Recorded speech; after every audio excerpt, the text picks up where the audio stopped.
제가 처치 비전이라는 시리즈 설교를 계속 해나가고 있고 오늘이 9번째 시간입니다. 우리 교회가 나아가야 할 교회상, 이것이 우리가 개척하는 초기부터 시작해서 분명하게 바라볼 때 교회가 건강하게 성장할 수 있거든요. 우리가 어떤 교회를 지향하고 있는가, 어떤 교회를 만들어가기를 원하는가, 하나님은 어떤 교회가 되기를 원하시는가를 우리가 쭉 함께 살펴보고 있습니다. 오늘은 땅끝을 향한 교회, 좀 땅끝을 향한 교회라고 표현했지만 선교하는 교회라고 말해도 되겠죠. 땅끝을 향한 교회, 선교하는 교회를 주님께서 원하신다, 이 말씀을 함께 살펴보려고 합니다. 어느 마을 앞에, 바닷가의 마을 앞에 좀 자그마한 마을이 있었어요. 마을 앞에 있었는데 그 마을 앞에 있는 바다는 좀 바닷물이 험난해서 조난사고가 굉장히 자주 일어나는 그런 곳입니다. 그래서 마을 사람들이 이렇게 보니까 자꾸 조난사고가 그 바다에서 일어나니까 자발적으로 이제 군안 대원들을 좀 모집해서 조난사고가 일어나면 빨리 가서 사람들을 이렇게 구해오는 그런 일들을 시작했습니다. 자발적으로 시작했고, 또 그런 일이 자꾸 발생하니까 이 항구 근처에다가 자그마한 오두막을 지어놓고 거기에서 이제 조난사고가 일어나는지 안 일어나는지 빨리 대응하기 위해서 몇몇 사람들이 이제 당번을 정해서 거기에 이제 조난을 대비하고 있는 대기자들도 있었습니다. 그래서 조난 당하면 신속하게 가서 구하는 일이 일어날 수 있었습니다. 이 구조대에 의해서 조난 당했던 사람들이 많이 구원받아서 이제 건전함을 받았기 때문에 그 생명을 잃을 뻔했던 사람들이 이제 많이 이제 사고에서 건짐을 받았습니다. 그 사람들이 점점 많아지다 보니까 구조를 받은 사람들 중에서 내가 이렇게 구조를 받기만 한 것이 아니라 나도 그 어렵고 힘든 조난당한 사람이 있으면 나도 좀 구조하면 좋겠다라고 하면서 자원하는 사람들이 점점 많아지기 시작했어요. 그러니까 그 마을 사람뿐만 아니라 주변에 있는 조난을 당했던 사람 중에서 구조된 사람들이 나도 이 일을 하겠습니다, 이 일을 하겠습니다 하면서 점차 사람들이 많아지기 시작했습니다.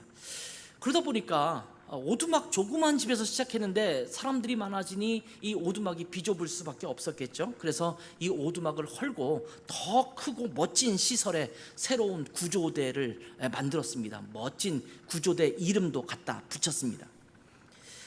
구조대원들이 그런데도 자꾸 늘어나기 시작하니까 이제 가끔씩 구조대원들이 그러지 말고 우리 좀 함께 구조하는 사람들끼리 모여서 파티도 하자.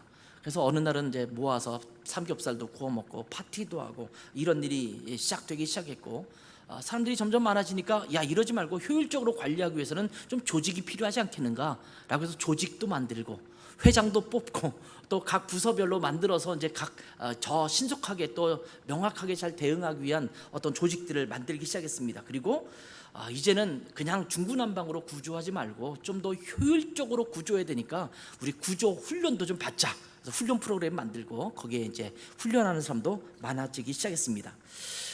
그러다가 보니까 이러지 말고 이왕이면 광고에서 좀 더 많은 구조대원을 모집하면 좋겠다 이러면서 광고까지 해서 이제 구조대원들을 이렇게 더 많이 모집하기 시작했습니다. 그런데 그렇게 되는 동안에 그 앞바다에서 조난당하는 사람들에 대한 관심은 점점 잃어져 버리기 시작했습니다. 왜냐하면 지금 조직된 구조대를 운영하는데 너무나 많은 예산과 관심들을 쏟아야 되니까 정작 그 앞에 구조를 해야 될 사람들에 대해서는 관심이 점점 멀어지기 시작한 것입니다. 그래서 그 앞바다에는 아이러니컬하게도 점차 조난당해서 죽는 사람이 드러나기 시작했습니다. 아마 어디서 한 번씩 들어본 직한 이야기 아닙니까? 자주 하는 이야기 중에 하나인데 그것은 교회의 선교에 대한 이야기입니다. 교회 이야기입니다. 복음을 전하고 죽어가는 영혼들을 구하는 일, 이것은 교회가 해야 될 일이었습니다. 교회는 이 일에 대해서 굉장히 열심을 내었습니다. 오늘 우리가 사도행전 말씀을 읽었습니다만 순수한 열정을 가지고 한 영혼이 구원받게 하기 위해서 열심을 내고, 그래서 수많은 사람들이 주께로 돌아와서 생명을 얻게 되었습니다. 교회가 점차적으로 커지기 시작했습니다. 이제 교회 안에도 많은 목회자와 집사들이 생겼습니다. 이러지 말고 규약도 만들자. 이제 교회에서 규약을 만들기 시작했고, 큼지막하고 넓고 화려한 시설을 갖춘 예배당을 이제 세우기 시작했습니다. 이러지 말고 성도의 교제도 풍성해야 되지 않겠는가? 이 마이크를 조금만 줄여주세요. 그러면서 이제 교제도 하기 시작했고, 이제는 좀 더 본격적으로 전도하려면 전도 훈련해야 되지 않겠는가? 전도 훈련도 하고, 이제는 선교를 위해서 선교사로 나갈 사람들 좀 모집해서 훈련시켜서 내보내자. 그러면서 선교 훈련에도 만들기 시작했습니다. 그런데 오히려 교회 밖에는 죽어가는 영혼들이 더 많은 상태로 방치되어 있는 그런 모습을 보게 됩니다. 교회들은 선교에 대해서 매우 강조를 많이 해왔습니다. 시대를 막론하고 선교에 대해서 강조해왔지만 현대에 이르러서는 좀 더 선교에 대해서 구체적이고 체계적으로 또 보편적으로 선교를 강조하는 시대가 되었습니다. 그래서 교회마다 선교하는 교회라고 하는 슬로건을 하나의 교회상처럼 내걸고 있는 교회들이 많습니다. 저희도 지금 그러고 있잖아요. 선교하는 교회, 땅끝을 향한 교회가 되자, 이렇게 말씀을 하고 있잖아요. 이제는 적지 않은 교회들이 선교사님들을 후원하고 있고, 또 어떤 교회는 이 선교사님을 파송하는 교회도 생겨났습니다. 그런데 교회들의 모습을 보면 선교에 대해서 매우 피상적인 경우를 많이 보게 됩니다.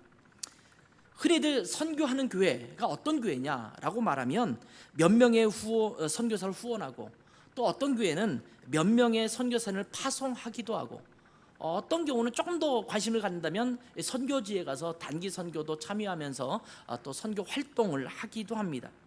그러면서 굉장히 자부심을 느낍니다. 우리 교회는 선교하는 교회야. 몇 명을 후원하고 있고 몇 명이 파송되었고, 이렇게 이야기를 하죠. 그런데 딱 거기까지만 하는 경우가 대다수입니다. 하나님께서 이 땅에 교회를 세우셨을 때 교회가 이 땅에서 해야 할 일이 무엇인지 성경은 우리에게 분명히 말씀해 주시고 있습니다. 우리 교회는요, 하나님께서 원하시는 교회가 되어야 합니다. 우리가 원하는 교회, 우리가 볼 때 멋진 교회, 우리가 볼 때 야, 이 정도면 교회가 멋있는 것 아니야? 라고 생각하는 그런 교회를 만들어 가면 안 되는 겁니다. 하나님이 어떤 교회가 되기를 원하시는가에 우리의 마음을 두어야 합니다.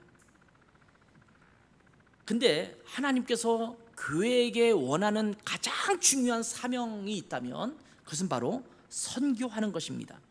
따라서 해봅시다. 교회의 사명은 선교입니다. 자, 우리가 어떤 교회가 되어야 할까요?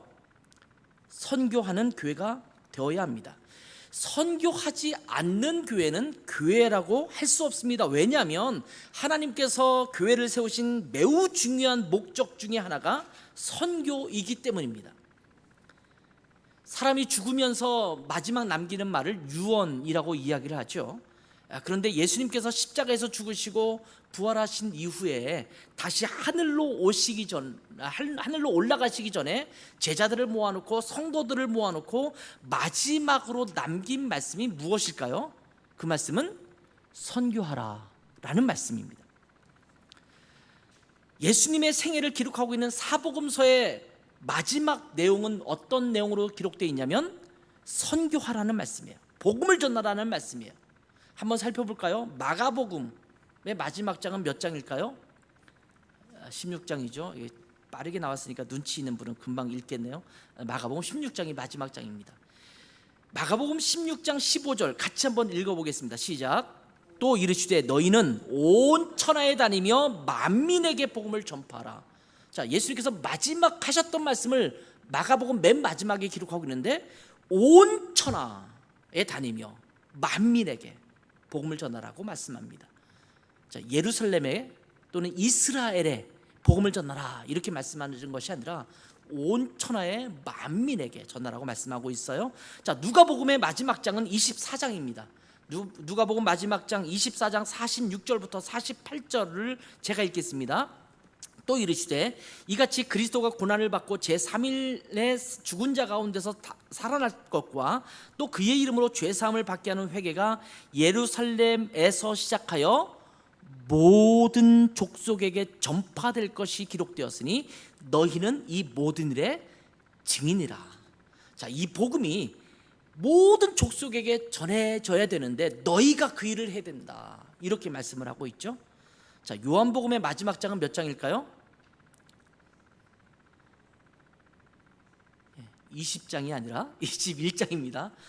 20장 그 한 장 전에 있는 21장에는 예수님께서 베드로를 만나서 네가 나를 사랑하느냐 이런 말씀을 주고받는 내용이 나오고, 그 바로 전 20장에 마지막에 말씀이 나옵니다. 20장 21절에서 23절에 보면 예수님께서 이 숨어 있는 제자들에게 찾아오셨습니다. 그리고 너에게 평강이 있을지어다, 아버지께서 나를 보내신 것처럼 나도 너희를 보낸다, 이렇게 말씀하시면서 이 말씀을 하시고 그들을 향하사 숨을 내쉬며 이르시되 성령을 받으라.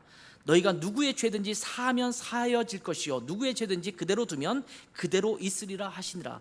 다시 말하면 복음을 전하라는 겁니다. 나도 너를 보내니까 복음을 전해서 너희가 복음으로 인해서 구원받도록 사람들을 도와라, 이렇게 말씀하고 있는 겁니다.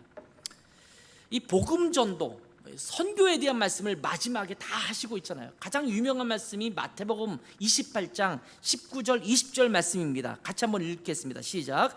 그러므로 너희는 가서 모든 민족을 제자로 삼아 아버지와 아들과 성령의 이름으로 침례를 베풀고 내가 너희에게 분부한 모든 것을 가르쳐 지키게 하라. 볼지어다 내가 세상 끝날까지 너희와 항상 함께 있으리라. 이 마지막 마태복음 말씀이 가장 유명한 말씀이라서 마태복음부터 시작 안 하고 제가 마태복음을 뒤에 넣은 거예요. 이 말씀을 뭐라고 말하고 있죠? 보통 지상명령이라고 이야기합니다.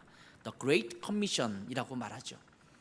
지상명령이라는 말은 뭐냐면 가장 우선적으로 지켜야 할 명령이라는 겁니다. 그 어떤 명령보다 가장 앞선 명령, 이것을 지상명령이라고 말합니다. 복음전도 선교는 지상명령입니다. 하면 좋고 하지 않아도 되는 명령이 아니라 반드시 수행해야 될 명령, 이것을 지상명령이라고 말합니다. 하나님은 이 지상명령을 누구에게 주셨냐면 우리에게 주셨어요. 여러분이 교회잖아요. 그렇죠? 여러분 한 사람 한 사람이 교회 아닙니까? 여러분에게 이 지상명령을 주셨고 우리 교회에 이 지상명령을 주신 것입니다. 이 사복음서를 읽는 신약의 역사서는 사도행전인데요, 사도행전은 복음이 어떻게 전파되기 시작했는지를 잘 보여주고 있는 기록입니다. 자, 사도행전 앞부분, 처음 부분에서는 이 지상명령으로부터 시작합니다. 자, 아까 읽었던 사도행전 1장 8절 말씀이죠. 오직 성령이 너에게 임하시면 너희가 권능을 받고 예루살렘과 온 유대와 사마리아와 땅끝까지 이르러 내 증인이 되리라, 이렇게 말씀하셨어요. 주님께서 사복음서에 있는 마지막 부분, 그리고 예수님께서 승천하시기 전에 있었던 기록을 잠깐 다루고 있는 사도행전 앞부분에서 지상명령을 말씀하시고 있습니다. 그런데 이 지상명령은 누구에게 주신 말씀이냐면 제자들, 성도들, 교회들에게 하신 말씀입니다. 마가의 다락방에 모여있는 120명의 성도들이 주님께서 약속하신 성령을 기다리고 있었고 성령이 그들에게 임했습니다. 그리고 그들이 가장 성령 충만함을 입어서 가장 먼저 했던 일이 무엇이냐면 마가의 다락방에서 뛰쳐나가서 뭘 했어요? 보통 우리가 방언했다 이렇게 얘기하잖아요. 방언을 했는데 그 방언을 한 목적이 뭡니까? 온 천하에서 각국에서 온 사람들에게 그들의 말로 복음이 증거되도록 하는 일을 했던 것이 마가의 다락방에서 성령이 임했을 때 맨 먼저 했던 일입니다. 교회가 가장 먼저 했던 일이 뭐냐면 기도하다가 성령 충만함을 받아서 나가서 복음을 전한 것입니다. 그래서 그날 예수님을 믿고 구원받는 사람이 몇 명이 됐다고요? 우리가 이 지금 처치 비전 시리즈 맨 첫 번째 시간 했잖아요. 마음에 찔려 3,000이나 더했다. 3,000명이나 그날 침례를 받았습니다. 그리고 이후에 나오는 사도행전의 기록은 어떤 내용이냐면 흔히 선교 여행이라고 부르고 있는 복음 전도 사역, 선교 사역에 대해서 기록이 쭉 나오는 것이 사도행전의 기록 아닙니까? 교회는 왜 존재합니까? 여러분 지금 교회에 와 있잖아요. 교회는 왜 존재하는 거예요? 복음 전도를 위해서, 선교를 위해서 존재하는 것입니다. 저것이 목적인데 아까 처음에 예를 들었던 것처럼 처음에는 그렇게 하다가 이제는 목적을 잃어버리고 우리끼리 교제하고 더 교회를 더 풍성하게 만들고 더 화려하게 만들고 이런 일에 집중하다 보니까 사실은 복음 전도의 그 미션을, 사명을 잃어버리고 만 것입니다. 하나님은 교회를 통해서 이 땅에 존재하는 수많은 사람들에게 복음을 전하기를 원하십니다. 우리 주변에 있는 사람들에게만이 아니라 이 세상에 존재하는 모든 족속, 모든 민족, 모든 나라의 사람들에게 복음을 전하기를 원하십니다. 이것이 교회의 사명입니다. 다시 한번 따라와 봅시다. 교회의 사명은 선교입니다. 자, 우리 라이트하우스 김포의 사명은 무엇입니까? 선교입니다. 그래서 우리는 선교하는 교회가 반드시 되어야 합니다. 자, 두 번째 우리가 생각해 볼 내용은 뭐냐면, 그렇기 때문에 교회는요, 선교를 위해서 최선의 헌신을 해야 합니다. 선교는 대충 하는 것이 아닙니다. 생색내기로 한두 분의 선교사님들에게 선교 헌금을 보내는 것 정도로 만족해서는 안 됩니다. 할 수 있는 모든 것을 동원해서 선교해야 합니다. 주님께서 사도행전 1장 8절 말씀을 통해서 이렇게 말씀하셨어요. 오직 성령이 너희에게 임하시면 너희가 권능을 받고 예루살렘과 온 유대와 사마리아와 땅끝까지 이르러 내 증인이 되라. 그런데 이 예루살렘 교회 성도들은 예루살렘과 온 유대와 사마리아 땅끝이라고 말씀하셨음에도 불구하고 예루살렘에만 남아 있었습니다. 복음을 계속 전했어요. 그래서 수많은 사람들이 수천 명이 주께로 돌아오기 시작했습니다. 그런데 예루살렘을 떠나지 않고 예루살렘에서만 복음을 전했습니다. 땅끝까지 복음을 전하라고 말씀했잖아요. 사복음서에 나오는 지상명령에도 모든 족속 온 천하 만민이라고 말씀하고 있습니다. 그런데 예루살렘 성도들이 처음에 그렇게 하지 못했던 거예요. 예루살렘에만 머물렀습니다. 그리고 예루살렘에 와 있는 수많은 만국 사람들에게, 여러 나라 사람들에게 복음을 전하는 일은 했지만 예루살렘을 떠나지 않았습니다. 그러던 중 사울을 비롯한 바리새인들과 사두개인들과 또 대제사장들, 이런 사람들에 의해서 예수님을 믿는 그리스도인들이 핍박을 받기 시작합니다. 강력한 핍박을 받기 시작하는데, 그래서 예루살렘 교회 성도들이 큰 어려움을 겪기 시작합니다. 사도행전 5장에 보면 사도들이 대제사장과 사두개인들에게 붙잡혀가서 옥에 갇히고 채찍질 당하는 사건이 등장합니다. 그 핍박의 절정은요, 복음을 전하던 스데반 집사가 유대인들에게 돌에 맞아 죽는, 순교하는 사건이었습니다. 이 사건이 사도행전 6장과 7장에 등장합니다. 그리고 이어지는 말씀이 사도행전 8장 1절, 오늘 읽었던 말씀입니다. 자, 사울은 그가 죽임당함을 마땅히 여기더라. 그가 누구예요? 스데반 집사. 돌에 맞아 죽는 스데반 집사를 어떻게 여겼어요? 나중에 바울로 이름이 바뀐 사울은 마땅히 여겼어요. 제 예수 믿는 사람들 마땅히 죽어야지. 근데 그 뒤를 보세요. 그날에 예루살렘에 있는 교회에 큰 박해가 있어 사도 외에는 다 유대와 사마리아 모든 땅으로 흩어지니라. 여러분, 사도행전 1장 8절 말씀 기억하시죠? 너희가 권능을 받고 예루살렘과 온 유대와 사마리아와 땅끝까지 전하라고 했는데 1장 8절을 거꾸로 하면 8장 1절이잖아요.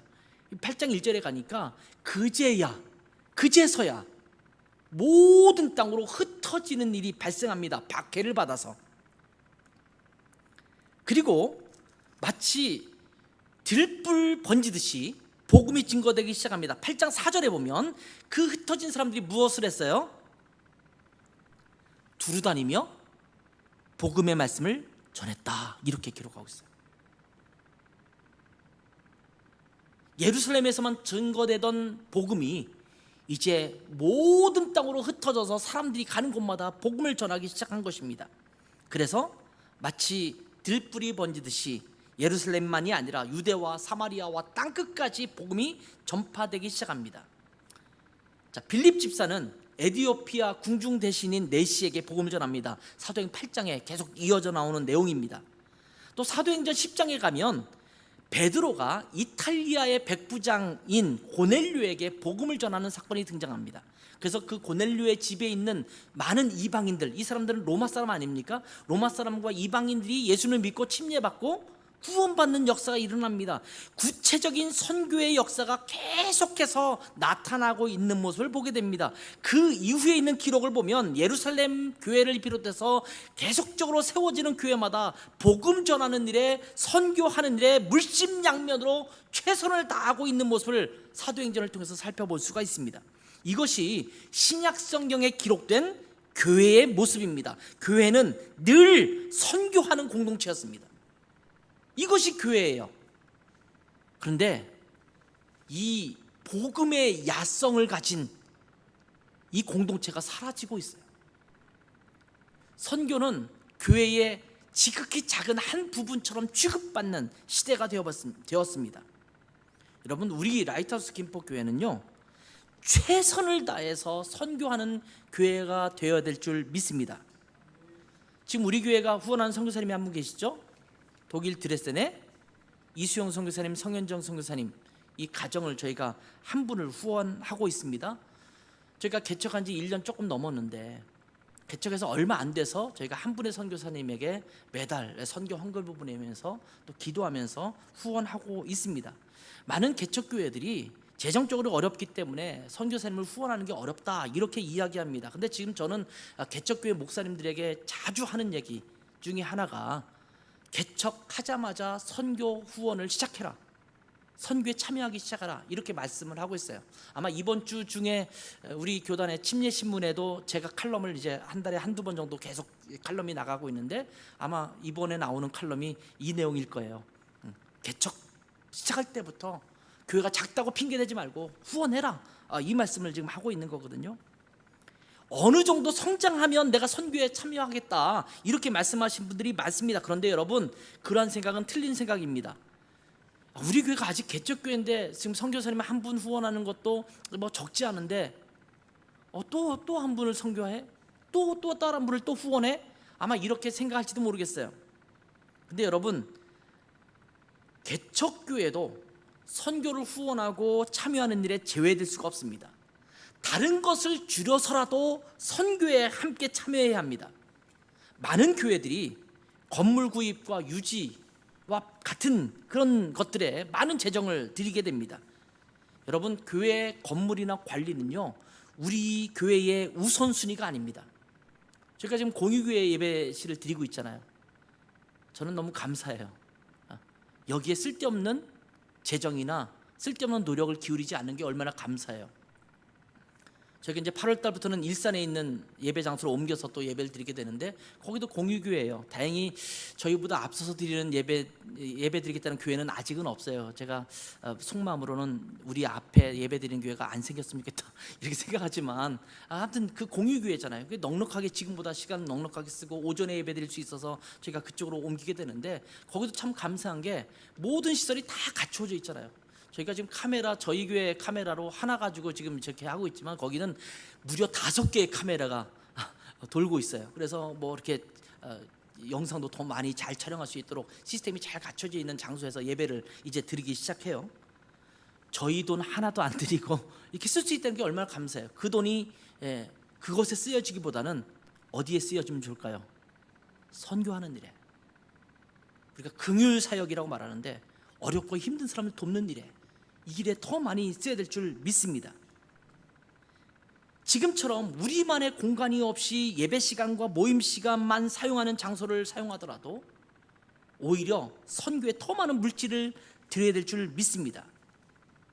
우리만의 공간을 위한 건물을 얻고 구입하고 그 건물을 유지하는 것은 우리의 우선순위의 뒤에 있다는 것을 우리 모든 성도가 함께 알고 있어야 합니다. 우리 교회의 우선순위는 선교에 있습니다. 왜냐하면 교회의 사명은 선교이기 때문입니다.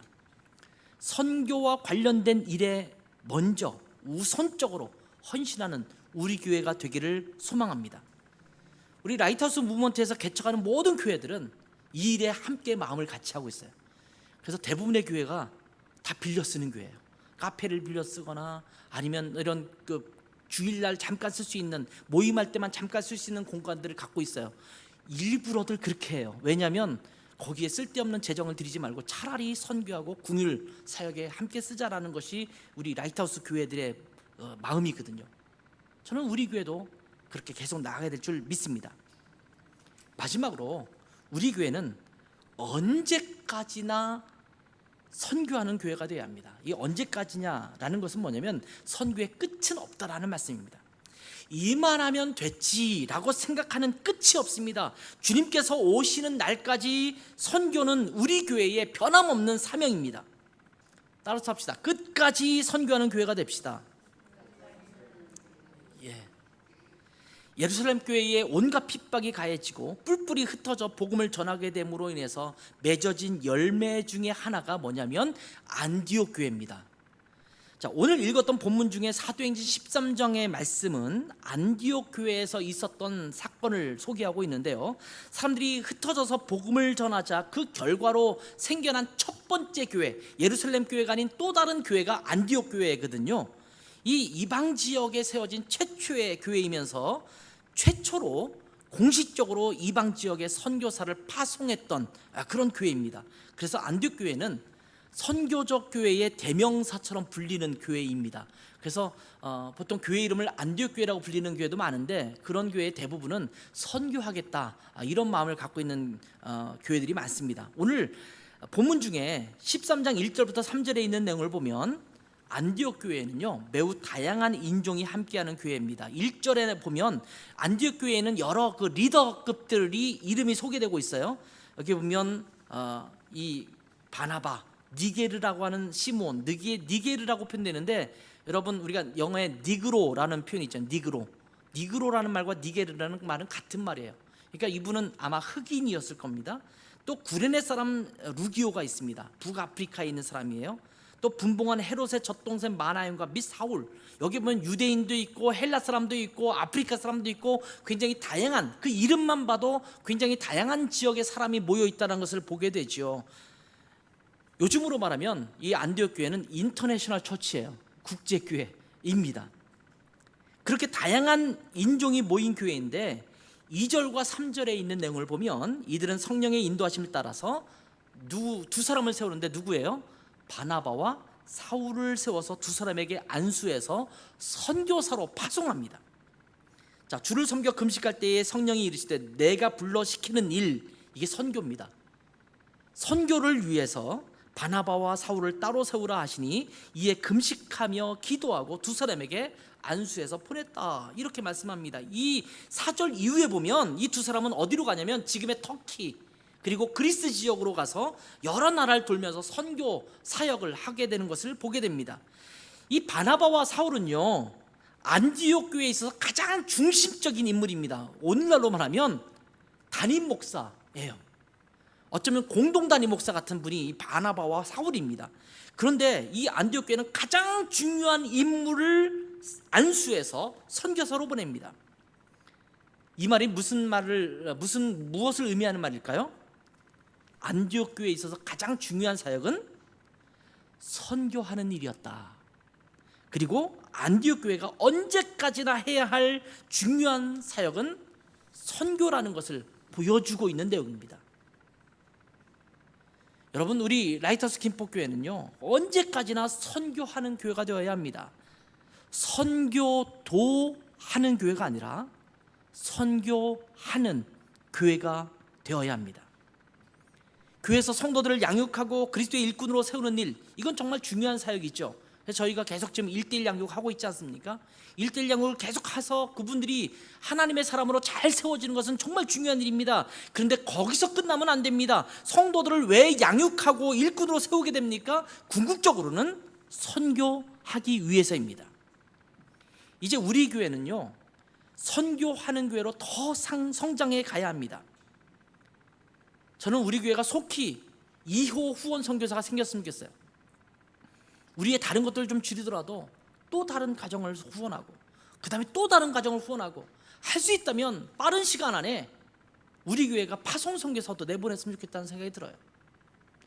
라이트하우스 교회를 제일 먼저 개척했던 교회가 해운대 교회와 서울숲 교회잖아요. 해운대 교회 1호 파송 선교사가 있었죠. 딱 100명이 됐을 때 1명을 보냈어요. 그리고 그 어간에 두 번째 선교사가 파송됐는데 그게 바로 저였습니다. 예, 독일 파송 선교사로 라이트하우스 해운대에서 저는 오래전에 이미 나가서 사역하고 있었지만 파송교회가 없었는데 라이트하우스 해운대에서 당신은 우리 교회에서 파송하겠습니다 이렇게 하면서 파송을 했어요. 아직도 개척해서 1년밖에 안 됐던 그때에 그렇게 행했거든요. 저는 우리 교회도 많은 선교사를 파송하고 선교에 함께 동참하고 선교 여행도 필요에 따라 다녀올 수 있고 여러 방법으로 할 수 있는 모든 방법을 동원해서 선교에 동참하고 참여하는 교회가 되기를 원합니다. 우리 교회의 재정에 있어서 굉장히 많은 부분은 선교와 긍휼 사역에 들여질 수 있도록 해야 할 것입니다. 교회 지장하는 일에, 교회에서 지지고 볶고하는 일에 더 많은 것을 드리는 것이 아니라 하나님의 선교를 위해서 더 많이 드려져야 합니다. 끝까지 이 마음을 잃지 않고 선교하는 교회, 땅끝을 향한 우리 라이트하우스 김포교회가 되기를 주님의 이름으로 축원합니다. 함께 기도하겠습니다. 하나님 아버지, 라이트하우스 김포교회가 어떤 교회로 성장할 것인가에 대해서 우리가 계속해서 말씀을 살펴보고 있는데, 하나님 오늘은 저희에게 선교하는 교회로 온전히 서야 한다라는 말씀을 주셔서 감사합니다. 선교도 하는 것이 아니라 교회 여러 사역 중에서 자그마한 한 부분으로 선교를 하는 것이 아니라 하나님께서 이 땅에 명하신 땅끝을 향한 지상명령을 가장 우선적으로 수행하며 그것에 마음을 두는 우리 라이트하우스 김포교회가 될 수 있도록 축복해 주시옵소서. 그런 교회로 쓰임받는 복된 교회 되게 하옵소서. 감사하며 예수님의 이름으로 기도했습니다. 아멘.